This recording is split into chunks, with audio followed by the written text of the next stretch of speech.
Doctor ఉద్యోగం చేసి పేద ప్రజలకు అండగా ఉందామని నా జీవిత ఆశయం. కానీ ఆనాడు ఉన్న పరిస్థితుల కారణంగా డాక్టర్ కావాల్సి వచ్చింది. డాక్టర్ గా పేద ప్రజలకు సేవ చేసి వారికి ఆరోగ్యం పంచడంలో ఆత్మ సంతృప్తి ఉందని ప్రముఖ ఎండి జనరల్ మెడిసిన్ వైద్యులు ఖమ్మంలో పూజా హాస్పిటల్ అధినేత డాక్టర్ సిహెచ్ బాబురావు అన్నారు. జాతీయ వైద్యుల దినోత్సవం సందర్భంగా డాక్టర్ బాబురావు కిరాటం న్యూస్ కు ప్రత్యేకంగా ఇంటర్వ్యూ ఇచ్చారు.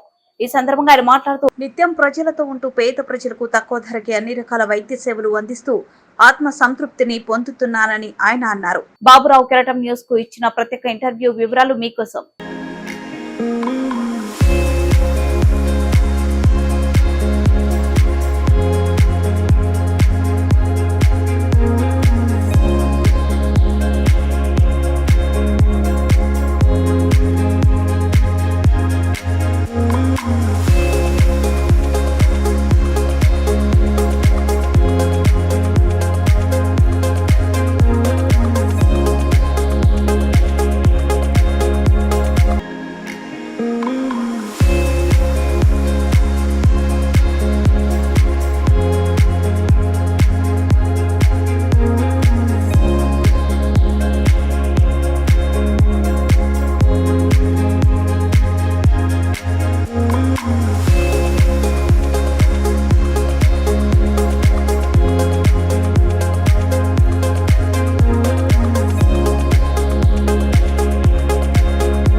మహాపురుషులవుతారు అనేటువంటి ఒక చక్కని నినాదానికి నానుడికి ప్రత్యక్ష రూపం ఆయన. ఒక మారుమూల కుగ్రామంలో పుట్టి కనీస సౌకర్యాలైన ఆ గ్రామం నుంచి ప్రజావైద్యునిగా ప్రస్థానాన్ని ప్రారంభించి పేద ప్రజలకు దైవంలా వైద్యుడిగా విరాజిల్లుతూ ఖమ్మంలో ప్రైవేటు వైద్య రంగంలో తనకంటూ ఒక ప్రత్యేక స్థానం సంపాదించుకున్నారు డాక్టర్ సిహెచ్ బాబురావు గారు. పూజా హాస్పిటల్ పేరుతోటి ఆయన పేద ప్రజలకు అతి తక్కువకే వైద్యం అందిస్తూ తన ప్రస్థానాన్ని దిగ్విజయంగా కొనసాగిస్తూ దాదాపు 25 ఏళ్ల తన అనుభవాన్ని ఈ మధ్యకాలంలో పూర్తి చేసుకునే సందర్భంగా నేషనల్ డాక్టర్ డే సందర్భంగా ఆయన శుభాకాంక్షలు తెలియజేస్తూ ఈ బాబురావు గారితో ప్రత్యేక ఇంటర్వ్యూ చేయడం జరుగుతుంది. ఈ సందర్భంగా వారు మనతో పాటు ఉన్నారు. వారిని అడిగి తెలుసుకుందాం. సార్ నమస్తే. మొట్టమొదటిగా ప్రైవేట్ వైద్య రంగంలో ఒక మామూలు గ్రామం నుంచి వచ్చి మీరు 25 ఏళ్ల ప్రస్థానం ప్రారంభించిన సందర్భంగా మీకు శుభాకాంక్షలు. అసలు మీ ప్రస్థానం ఎక్కడి నుంచి ప్రారంభమైంది? అమ్మ నాన్న ఏం చేస్తారు? ఒక గ్రామంలో తొలి వైద్యుడిగా ఇంత దారిగా రావడానికి గల కారణం ఇది. మీకు అసలు మీ ప్రస్థానం గురించి ఒకసారి చెప్పండి. నేను మా విలేజ్ వచ్చేసి కొక్కిరేణి విలేజ్లో పుట్టాను. తర్వాత నేను అంటే 6th వరకు మా ఊళ్ళో చదివిన తర్వాత ఏల్కూరు ఏపీఆర్ఎస్ అని ఉండేది. డిస్టిక్ ఒకటి ఉండేది సార్, జిల్లాకు ఒకటి ఉంటే నేను వెళ్ళి అక్కడ చదువుకున్నాను 10th దాకా.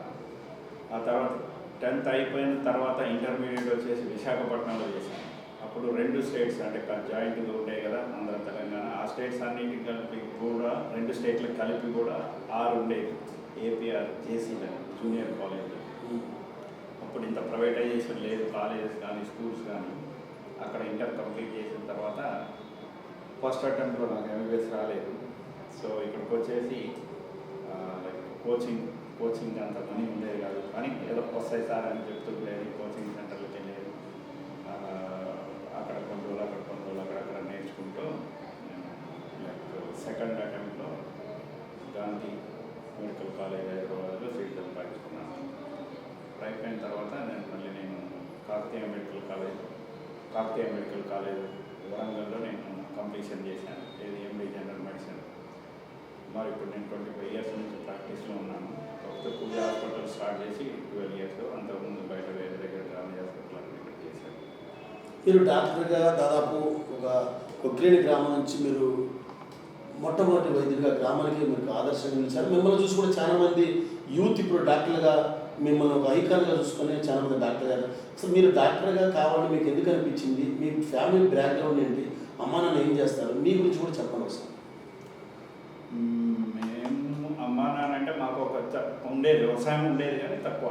ఒక 3 acres 4 acres ఉండేది. అదే వ్యవసాయం చేసుకునేది. మా అమ్మ ఏం చేసిందంటే ఆడపిల్ల చదవాలని ఆడపిల్లని మా చెల్లెని చదివిస్తుంది. మా తమ్ముడు కూడా ఆస్తమా ఉంటే వాడు వర్షంలో తడిస్తే ఆస్తమా ఎక్కువ అవుతుంది కాబట్టి వాడు కూడా చదవాలనేసి వాళ్ళిద్దరిని చదివిస్తూ నన్ను మా అన్నయ్యని మాత్రం వ్యవసాయం చేయాలని చెప్పి కానీ నాకు మధ్యలో 1 ఇయర్ తర్వాత అందరు వెళ్తుంటే మళ్ళీ నేను అంత చూశాను, ఎందుకు నేను కూడా వెళ్తాను మా అమ్మతో చెప్పేసి వెళ్ళరా అని అన్నది. వ్యవసాయం చేస్తాను అన్నాను. లేదు లేదు నేను వెళ్ళాలి, స్కూల్కి వెళ్తాను, అందరితో పాటు వెళ్తానంటే సరే అని అక్కడ చదువుకున్నాను.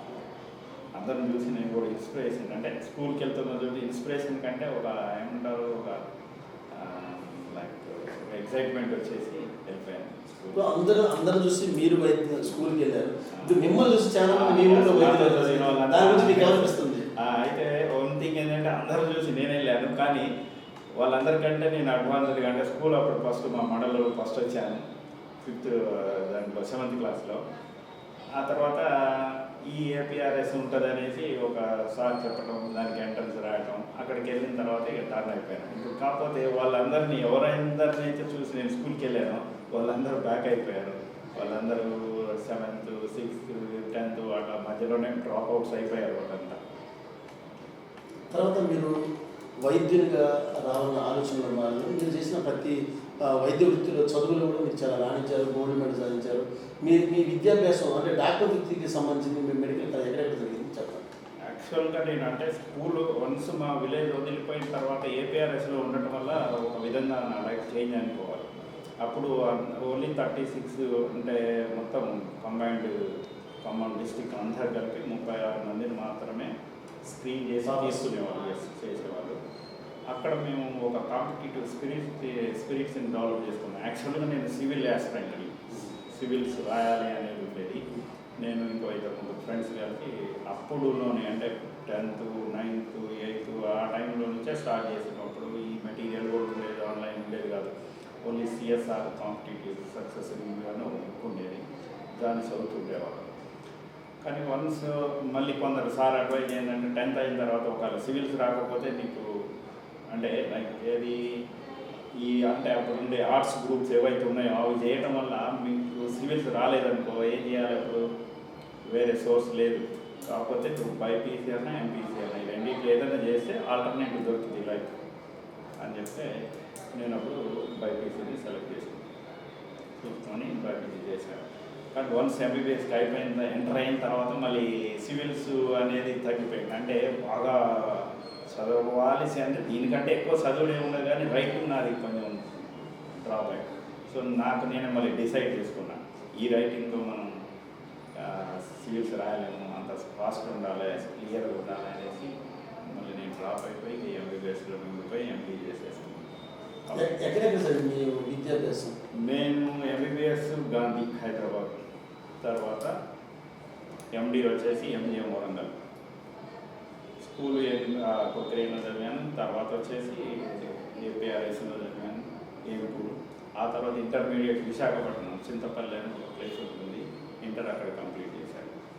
తర్వాత కోవిడ్ యొక్క వైద్య ప్రస్థానంలో కూడా దాదాపు కోవిడ్ టైంలో కూడా చాలామంది పేదలకి తక్కువ తక్కువ ధరకే మీరు వైద్యం అందించారు, పేద ప్రజలకి ఆదుకున్నారు పూజ హాస్పిటల్లో. అప్పుడు కోవిడ్ తర్వాత ప్రజల్లో ఇప్పుడు వచ్చేటువంటి షుగర్, బీపీకి సంబంధించి ప్రధానంగా గుండె జబ్బులకు సంబంధించి విపరీతంగా వస్తున్నాయి అన్న దీని మీద ఒక సీనియర్ ఎండి జనరల్ మెడిసిన్గా మీరు ఏమన్నా చెప్తారు?